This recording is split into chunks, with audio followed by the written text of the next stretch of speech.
नमस्कार, मैं हूं पुण्य प्रसून वाजपेयी। दस्तक में आपका स्वागत है। पुरानी कहावत है या पुराना मजमून है कि बोल के लब आजाद है तेरे, लेकिन महाराष्ट्र में अब यह नहीं चलेगा। अंग्रेजों ने 1870 में कानून बनाया था राजद्रोह के मद्देनजर अपने हित के लिए। महाराष्ट्र सरकार ने आज उसे बाकायदा लागू कर दिया और उसमें बिल्कुल चौखंबा राज है। सवाल सिर्फ सांसद विधायक नहीं, बल्कि मेयर, पार्षद, नगर परिषद के सदस्य, किसी के खिलाफ भी कुछ भी बोला गया और उससे अगर ये अंदेशा हो कि हिंसा फैल सकती है, ये तय पुलिस को करना है। तो फिर राजद्रोह कम से कम 3 साल, ज्यादा से ज्यादा आजीवन कारावास। दस्तक में बात जरूर होगी, लेकिन दस्तक में नजरें आज हर किसी की, या कहीं दिन भर नजरें गुरु को लेकर रही। गुरु शब्द आज सुबह से ही हर जुबां पर रहा होगा, क्योंकि प्रधानमंत्री मोदी और राष्ट्रपति प्रणब मुखर्जी पहली बार, भारत की आजादी में पहली बार ऐसा मौका है जब प्रधानमंत्री और राष्ट्रपति दोनों गुरु की तर्ज पर एक के बाद एक छात्रों से बात करते हुए शिक्षक बनकर नजर आए। लेकिन इन सब से इतर एक दूसरी स्थिति भी नजर आई जब देश के प्रधानमंत्री पहुंचे संघ के स्वयंसेवकों से मुलाकात करने के लिए, और तकरीबन 2 घंटे 15 मिनट। सवाल है, ये पहली मुलाकात नहीं थी, फिर इतना हंगामा क्यों? इससे पहले अटल बिहारी वाजपेयी भी मिले थे। हमें लगता है क्या कुछ बदला? तकरीबन 12.5 साल हो गए जब प्रधानमंत्री वाजपेयी मिले थे। उस वक्त सुदर्शन हुआ करते थे सरसंघ चालक, अब मोहन भागवत हैं। इन 12.5 सालों के अंतराल को किस रूप में भरा जाए या कैसे देखा जाए, पहली रिपोर्ट इसी पर। ये 2 तस्वीरें 12.5 बरस के बीच का कच्चा चिट्ठा कहती है। इस दौर में या तो बहुत कुछ बदल चुका है या फिर कुछ भी नहीं बदला, क्योंकि 2003 में प्रधानमंत्री वाजपेयी दिल्ली में ओखला के चांदीवाला मेंशन पहुंचे थे और आज यानी 4 सितंबर को प्रधानमंत्री मोदी वसंत कुंज के मध्यांचल भवन में पहुंचे। वाजपेयी के दौर में सरसंघ चालक कुप्सी सुदर्शन थे, अब संघ के मुखिया मोहन भागवत हैं। तब वाजपेयी के सामने रूठा हुआ संघ परिवार था, आज मोदी के सामने तारीफ करता हुआ संघ परिवार है। भारत के लोगों के मन के एजेंडा को लेकर भारत के सरकार काम करे और नरेंद्र मोदी नेतृत्व के सरकार इस दिशा में आगे बढ़े, यही हमारी कामना है और काफी हद तक उस दिशा में वो जा रहे हैं। लेकिन पन्नों को पलटे तो 2003 में लौटिए तो प्रधानमंत्री वाजपेयी से विश्व हिंदू परिषद और स्वदेशी जागरण मंच इस कदर उठा हुआ था कि राम मंदिर मामले पर विहिप के नेता अशोक सिंघल ने तो बाकायदा वाजपेयी सरकार का इस्तीफा ही मांग लिया था। और वाजपेयी की आर्थिक नीतियों को लेकर स्वदेशी जागरण मंच देशव्यापी आंदोलन की धमकी दे रहा था। आरएसएस का पूरा समर्थन था उस वक्त। लेकिन दूसरी तरफ प्रधानमंत्री मोदी के लिए इस दौर में संघ रेड कारपेट बिछाने को तैयार है या कहीं बिछा चुका है। बीएमएस विरोध करने के बावजूद ट्रेड यूनियन की हड़ताल में शामिल नहीं होता है। किसान संघ के अंदरूनी विरोध के बाद भूमि अधिग्रहण अध्यादेश मोदी सरकार वापस ले लेती है। लेकिन फिर पन्नों को पलटकर याद कीजिए, वाजपेयी सरकार के तमाम कैबिनेट मंत्री कभी इस तरह संघ परिवार के हर संगठन के नुमाइंदों की मौजूदगी में हाजिरी देते हुए नजर कभी नहीं आए, जैसे मोदी सरकार के कैबिनेट मंत्री बीते 3 दिनों में नजर आए। तो क्या संघ सरकार के बीच संबंधों को लेकर पहली बार सियासी पारदर्शिता आ गई है? क्योंकि 2014 के लोकसभा चुनाव में ही पहली बार सरसंघचालक नागपुर में वोट डालते वक्त ये कहते नजर आए कि चुनाव में आरएसएस सक्रिय है। तुझा मी पाहतो 100% मतदान करना ना पहले से भूमिका है। किसी व्यक्ति विशेष को आगे करना, किसी व्यक्ति विशेष को आगे करना सभी की भूमिका नहीं है। चुनाव आयोग जो कहता है उसका पालन हम करते हैं। तो क्या मोदी सरकार का अस्तित्व सिर्फ वैचारिक तौर पर नहीं बल्कि राजनीतिक सक्रियता के तौर पर भी संघ का ऋणी है? या फिर वाजपेयी के दौर में जो गलतियां हुई उसमें पहली बार मोदी सरकार और संघ परिवार में अब इतनी परिपक्वता आ गई है जहां दोनों समझ रहे हैं कि तालमेल बैठाकर ही सत्ता चलाई जा सकती है, संघ का विस्तार किया जा सकता है। इसीलिए संघ के हर संगठन को मोदी सरकार के विरोध की इजाजत तो है, लेकिन नीतियां लागू कैसे होंगी इस पर मुहर प्रधानमंत्री मोदी की ही रहेगी। इसीलिए 3 दिनों की बैठक को शाम 4 बजे खत्म कर दिया गया और मोदी सरकार को कुछ यूं पूरे नंबर दे दिए गए। 14 महीने हुए हैं और भी समय है और बहुत सारे काम करने हैं। दिशा ठीक है, उपलब्धि अच्छी है और आगे बढ़ेंगे। और जैसे ही संघ परिवार ने यह तमगा दिया, वैसे ही प्रधानमंत्री मोदी का काफिला संघ परिवार की बैठक में शामिल होने के लिए घुसा।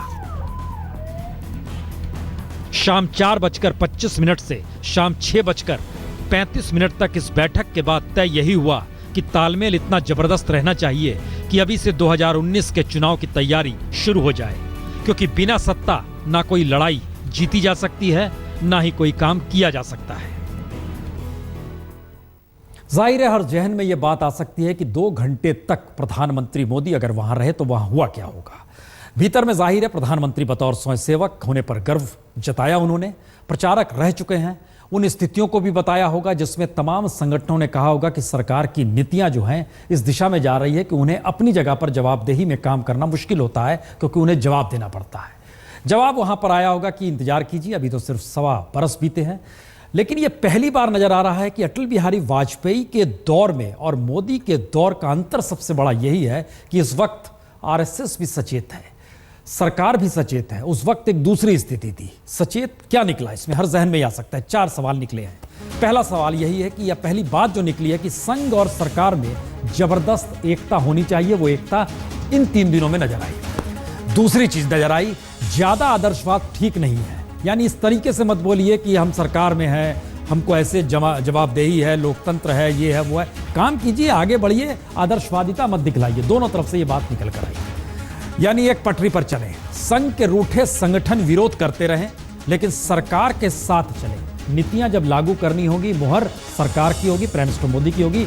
आप विरोध करते रहिए, चाहे बीएमएस करे, किसान संघ करे, स्वदेशी जागरण मंच करे, आदिवासी कल्याण, उससे कोई अब नहीं चलेगा। विरोध कीजिए, आप संगठन है, आपकी अपनी जवाबदेही है, लेकिन फैसला सरकार को ही लेना है। और वरिष्ठ स्वयंसेवकों में सत्ता की परिपक्वता आ गई है, यानी सत्ता कैसे चलती है उसकी परिपक्वता पहली बार नजर आई है, जो कि सुदर्शन के दौर तक नहीं था, जिस वक्त संघ के मुखिया सुदर्शन थे। अब यहां से सवाल होता है, क्या तालमेल इस तरीके का है या नजर इस बात को लेकर आएगा। इन 3 दिनों की बैठक के भीतर से यह निकला कि सब कुछ एक सरीखा है, तब फिर एक सरीखे में तो मुश्किल यह है कि सरकार और संघ के भीतर एक लकीर तो नजर आनी ही चाहिए। वो आएगी आर्थिक नीतियों को लेकर, जिसका अंदेशा बहुत साफ आज निकल कर भी आया। पूरे विश्व को भी आग्रह करता हूं कि जिस प्रकार से भारत नई आर्थिक ऊंचाइयों को छू रहा है, आप आइए, भारत के साथ अपनी पार्टनरशिप बढ़ाइए। You are leaders in many areas of mining and mining technologies. I invite you to participate in India. जी, प्रधानमंत्री मोदी ने हर जगह पश्चिमी मॉडल के ही संकेत दिए, यानी भारत में भी पश्चिमी मॉडल आर्थिक तौर पर अपनाया जाएगा। यानी जो मुश्किल मनमोहन सिंह के दौर में खुली बाजार अर्थव्यवस्था को लागू न करा पाने की रही, मोदी उससे कई कदम आगे निकलकर नीतियों को बताने और बढ़ाते हुए भी दिखाई दिए। लेकिन आज आरएसएस ने आर्थिक नीतियों को लेकर ही यह सवाल खड़ा कर दिया कि पश्चिमी आर्थिक नीतियां भी फेल हो रही हैं। पश्चिम के कई मॉडल्स आज फेल हो गए हैं। वहां भी लोग चौराहे पर खड़े हैं, वहां भी गरीबी के जीवन के सुख दूर दूर हो रहा है, इसके अनुभव कर रहे हैं। तो इसलिए डेवलपमेंट मॉडल क्या हो, पर्यावरण की रक्षा भी हो, विकास भी हो, इस संतुलन को कैसे बनाए रखें, इस दृष्टि से छोटे मोटे जो प्रयोग हो रहे हैं, सफल प्रयोग हुए, जैसे चित्रकूट में नानाजी देशमुख जी ने एक सफल प्रयोग किया, ऐसे कई हैं, उदाहरण तो बहुत हो सकते हैं। लेकिन पूरे देश में इस प्रकार के एक विकास के मॉडल के संदर्भ में भारतीय विचार, पहचान, आचरण, इन सबको ध्यान में रखकर कैसे विकसित करें, ये विचार हमने किए। तो क्या यह मोदी सरकार के लिए आरएसएस की सीख है? क्योंकि कांग्रेस के बाद बीजेपी भी जिस चमक दमक के आसरे तरक्की का रास्ता खोज रही है, उसमें स्मार्ट सिटी है, बुलेट ट्रेन है, एफडीआई है, जमीन अधिग्रहण है, लेकिन गांव के विकास का वो ब्लूप्रिंट नहीं जिसकी बात संघ कर रहा है। कमाई, पढ़ाई और दवाई, इन 3 कारणों से गांव छोड़ रहे हैं लोग। अच्छे आर्थिक कमाई चाहिए तो शहरों में जाना चाहिए, ऐसे हो गया है। पढ़ाई चाहिए तो नगर में आना चाहिए, दवाई चाहिए तो नगर में आना चाहिए। तो इसलिए ग्राम के अंदर इन चीजों को हम कैसे उपलब्ध करा सकते हैं। जाहिर है संघ की जो चिंता है वो मोदी सरकार के विकास मॉडल में फिट बैठती नहीं, तो होगा क्या? जबकि देश का यह सच है कि 19,706 गांव में बिजली अब तक नहीं पहुंची है। सर्व शिक्षा अभियान के तहत देश में 6,06,191 शिक्षकों का पद खाली पड़े हैं, जबकि देश में कुल 12 लाख से ज्यादा शिक्षकों की कमी है। 30% से ज्यादा स्कूलों में पीने का पानी तक नहीं। भारत में औसतन 1217 लोगों पर एक डॉक्टर है और गांव में तो यह औसत 5000 से ज्यादा की है।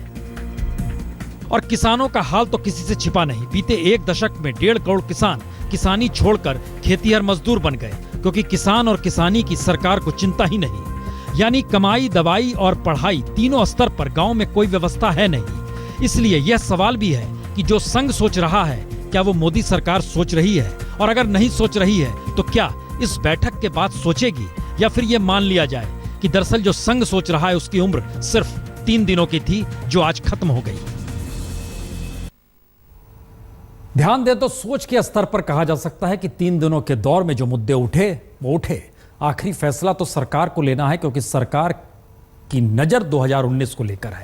और इस दौर में भरोसा दिलाया है प्रधानमंत्री मोदी ने अपने भाषण में, जो कि वहां पर स्वयंसेवकों को दिया गया कि आप इंतजार कीजिए, अच्छी स्थितियां बन जाएगी और आप उसके अनुकूल हो जाएंगे। लेकिन एक बड़ा परिवर्तन मोदी सरकार के दौर में संघ के भीतर भी नजर आया। यह जिक्र पाकिस्तान को लेकर। सुनिए पहले क्या कहते थे, अब क्या कहा गया। प्रस्ताव है कि वो गुलाम कश्मीर की भूमि वापस आना, इतनी ही कश्मीर समस्या बाकी है। लेकिन समस्या क्यों है? वो अपनी भूमि है तो अपनी सेना को भेजकर क्यों नहीं ले सकते? हम ही उसको यूनो में लेके गए। तो भारत के एक परिवार जैसे सांस्कृतिक संबंध है पड़ोसी देशों के साथ। नेपाल हो, भूटान हो, श्रीलंका हो, पाकिस्तान, बांग्ला भी हो, भले ही अपने शरीर के ही टूटकर वो बने हुए हैं 2 देश, तो पाकिस्तान और बांग्ला। तो इसलिए स्वाभाविक है यहां रहने वाले लोग अपने ही परिवार के हैं। गुरु की अपनी अपनी भूमिका है।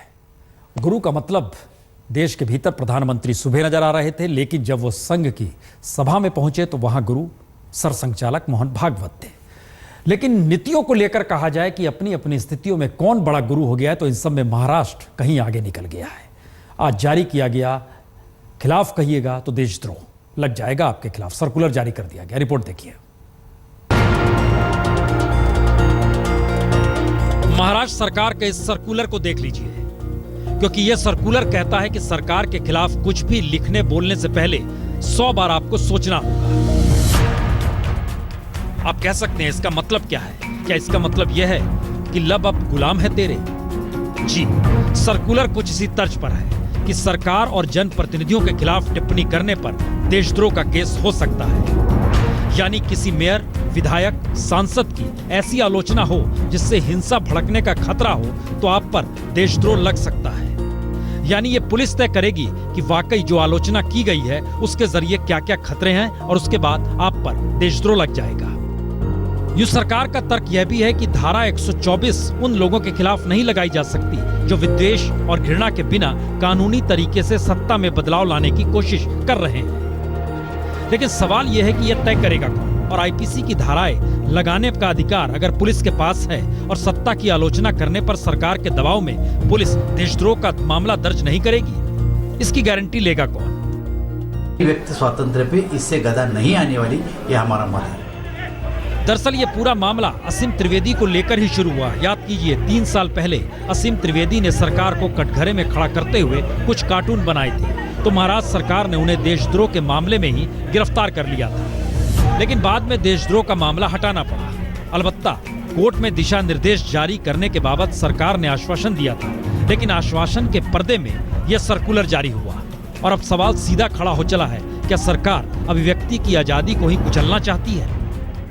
लेकिन इस तरह का एक जनरल रेजोल्यूशन पास करना जीआरडी के कि जिसके तहत इसमें पूरी पाबंदी लगा दी जाए, वरना 124 वगैरह कुछ लगेगा, तो ये इसको अभी कानूनी तौर पर इसका टेस्ट होना बाकी है। और मुझे विश्वास है कि लीगल जुडिशियल एक्सरसाइज के बाद ये ठहरा जाएगा कि ये जीआर सही है या गलत। अगर सवाल ऐसा है तो ये सवाल मनमोहन सिंह के दौर की भी याद दिलाएगा, जब व्यक्ति की आजादी पर अंकुश का जो आरोप मनमोहन सिंह के दौर में यूपीए सरकार पर लगता था। और नया सवाल यह होगा, क्या ये आवाज नरेंद्र मोदी के दौर में नहीं उठेगी? क्योंकि राज्य सरकार तो बीजेपी की है, और यूं प्रधानमंत्री मोदी तो इमरजेंसी के दौर में प्रेस की आजादी का जो गला घोटा जा रहा था उसके खिलाफ ही आवाज उठाते रहे, और व्यक्ति की आजादी के भी वह हिमायती रहे। लेकिन सर्कुलर से मैसेज यही जा रहा है कि बीजेपी सरकार अब किसी जनप्रतिनिधि की आलोचना सुनने के मूड में नहीं है और भले देशद्रोह का मामला दर्ज न किया जाए, लेकिन कम से कम डरा तो दिया ही जाएगा। इस दिशा में तो कदम बढ़ ही चले हैं। कानून के जानकार इस जीआर को घटना के विरोधी मानते हैं, वहीं दूसरी तरफ विपक्ष ने तो सीधे इसकी तुलना इमरजेंसी के दिनों से कर दी है। फिलहाल महाराष्ट्र में इस मुद्दे को लेकर राजनीति गर्माती हुई नजर आ रही है। कैमरामैन मंगेश सावंत के साथ कमलेश सुतार, मुंबई, आज तक। अब जरा कल्पना कीजिए कि महाराष्ट्र में राजद्रोह लग सकता है लेकिन कश्मीर में नहीं लग सकता है। मसरत आलम पर लगा लेकिन फिर रिहा, फिर किसी दूसरे मामले में डाल दिया गया और अब वहां पर जो पोस्टर वार चल रहा है उसमें क्या राजद्रोह का मुकदमा नहीं लगना चाहिए? सरकार को सक्रिय नहीं होना चाहिए? जबकि मुफ्ती सरकार बीजेपी के समर्थन से ही वहां टिकी है, खड़ी है।